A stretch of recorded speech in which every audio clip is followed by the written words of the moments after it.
Pop goes the diesel. City of Trudeau's visit made Doug very proud of being a Great Western. He talked endlessly about it, but he worked hard too, and made everything go like clockwork.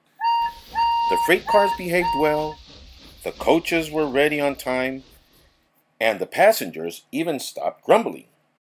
But the engines didn't like having to bustle about.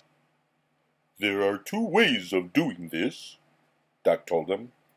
"The Great Western way or the wrong way. I'm Great Western and—" "Don't we know it?" they groaned. They were glad when a visitor came. The visitor purred smoothly towards them. Sir Topham Hatt climbed down.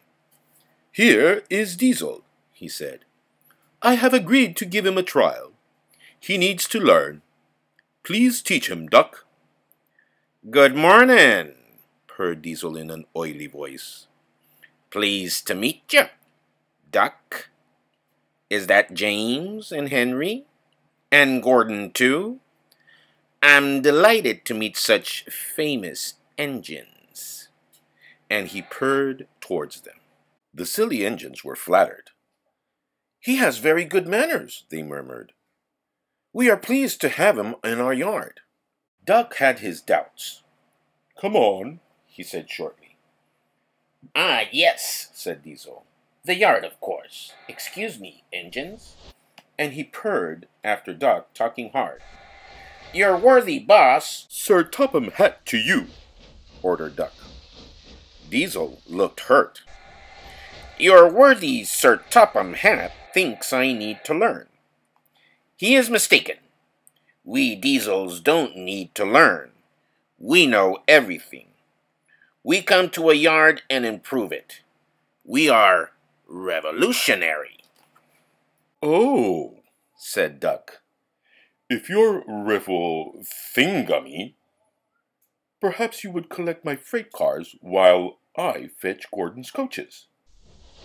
Diesel, delighted to show off, purred away. With much banging and clashing, he collected a row of freight cars. Duck left Gordon's coaches in the station and came back. Diesel was now trying to take some freight cars from a siding nearby. They were old and empty.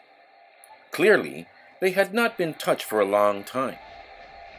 Their brakes would not come off properly. Diesel found them hard to move.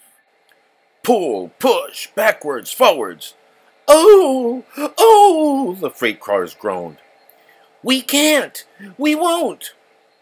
Duck watched the operation with interest. Diesel lost patience. "Urgh!" he groaned, and gave a great heave. The freight cars jerked forward. "Oh! Oh!" they screamed. "We can't! We won't!" Some of their brakes broke, and the gear hanging down bumped on the rails and sleepers. "We can't! We won't! Ah!" Their trailing brakes caught in the switches and locked themselves solid. "Urgh!" roared Diesel. A rusty coupling broke, and he shot forward suddenly by himself. chuckled Duck. Diesel recovered and tried to push the freight cars back, but they wouldn't move, and he had to give up. Duck ran quietly round to where the other freight cars all stood in line.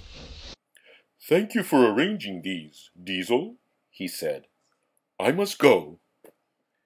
"Don't you want this lot?" "No, thank you." Diesel gulped. "And I've taken all this trouble?" he almost shrieked. "Why didn't you tell me?" "You never asked me. Besides," said Duck innocently, "you were having so much fun being whatever you said. Goodbye." Diesel had to help the workmen clear the mess. He hated it. All the freight cars and coaches were laughing. Presently, he heard them sing. Their song grew louder and louder, and soon it echoed through the yard. Freight cars raiding in the yard, tackling them with easel. Show the world what I can do, gaily boast the diesel. In and out the creeps about like a big black weasel. When he pulls the wrong ones out, pop goes the diesel. Ugh, he growled, and scuttling away, sulked in the shed.